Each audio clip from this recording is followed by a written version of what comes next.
Hey, this is Willie. I'm doing another very off-the-cuff recording video for everybody. Earlier in a previous video that there were problems with the animation with the not animation with the American comic book industry, and you have to be very specific about that phrasing because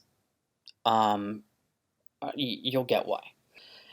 In the 90s, when comics were like super, were selling like hotcakes, and they were just the it thing, and and it seemed like to a lot of the artists who grew up in the 70s and became in 60s and 70s and became creatives in the 80s, this was their time. This was the time that comic books achieved legitimacy. And you had the speculator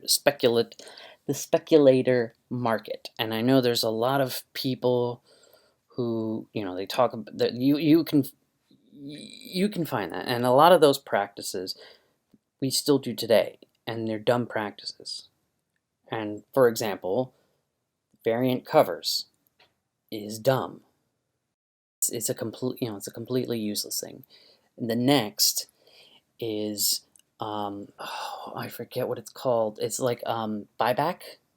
So basically, if you say, for example, like in Target, when I used to work at Target, there used to be a person who would come in every week and pick through the greeting cards that didn't sell, and would basically put them for a thing for buyback, that for that Target would have credit to purchase more greeting cards. They even do this with magazines. For the comic book industry, they don't do this. Actually, in just about every industry, they do this, except comic books. And I know there's a lot of people who talk about it, and I agree this is dumb. What I think we should do going forward is we should make consignment deals. And basically what I mean by that is, so you make a deal with comic book store owners with like certain amount of comics. You give them a certain amount of comics. You get a cut of their profit. They get to give back whatever they don't sell. I think that's the best way for independents to make a way to make it in there, and to be able to provide a new to be able to provide like that sort of, because to be honest, and I've read through a little bit of like Diamond's requirements, and they're ridiculous for an independent.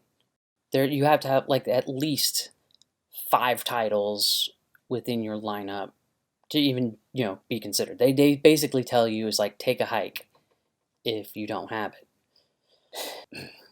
My next thing was this feeling of this attitude of needing to be like to classy it up, or church it up, as they say, to like make it more fancy and more prestigious, your books. Comic books from the 30s up until I think until the, I want to say maybe 1990, but maybe late 80s, they were printed on newsprint paper.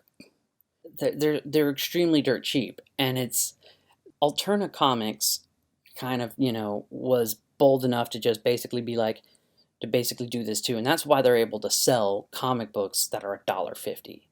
And the thing is that comics had that viewpoint of being cheap entertainment, and they need to go back to being cheap entertainment because now they're pricing out their fan base. I have a certain level of respect for Ethan Van Sciver and your boy Zach,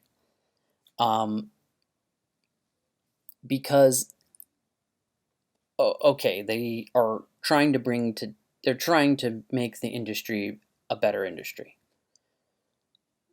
but I disagree with them wholeheartedly on the fact that the problem with the industry is people pushing out more right-leaning people, more conservative, more right-leaning people of the political spectrum, or like the, diversity hires, etc. I don't think that's the problem. Personally, I think that's a symptom of the problem. Because you see, I gotta check it. There's this video, and I'll probably look up the link and put it on the thing when I do the actual, like, the video portion. There's a guy who did the, adjusted for inflation sales from comic books. I think it was like from 2000 to, or maybe 1999 to 2019, and with adjusted for inflation. And the thing was that sales were rising in the 2000s. I think it was around, I think it was around 2005, and then, they peaked at 2004, 2012, when Avengers came out, and just did a free fall dip. However, the numbers from then that you could compare to the 90s, they weren't really that high. So it's like comics, yeah, were on the rebound, but not really that big as they like to claim it. Like people like, you know, EVS and your boy Zach like to claim. And in the 90s, the numbers were pretty low. Were lower than in the 2000s to 2010s. But they were lower than them, but they were still low.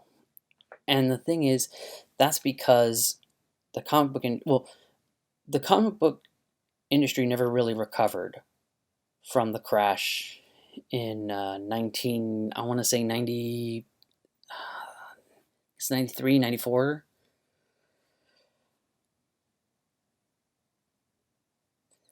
They got a boost in the 2000s, and the biggest, like, no duh to that is you had the resurgence of superhero movies, in particular Marvel superhero movies. So you were getting a whole brand new audience from all these movies into your shop and buying your comics. And it's like, no duh. And like you hear some people like your boy Zach, he says like, oh yeah, we should go back to selling in convenience stores, etc. And while I think that could work for Marvel, DC, and Image, that's not going to work for the little guy. But getting that outside audience into a comic book shop is what will help comic books. They were really, really low. Like, I think maybe a little bit better than they are now, but still low. So that begs the question is, where did all the fans go? And the video I was talking about, they mentioned video games because, like, okay, the rise, people watching video game, people playing video games has been steadily on the rise. And all that might be the case. That doesn't seem to be a good analog to people reading comics.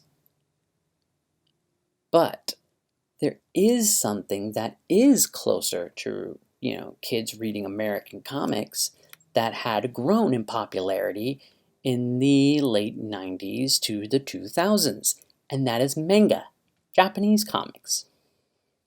So when you got like when Sailor Moon came out and you got, this generation of anime fans into anime, they were brought in by reading also by cartoon shows of all these different cartoon shows like Dragon Ball and Dragon Ball Z and Yu Yu Hakusho and so on and so forth.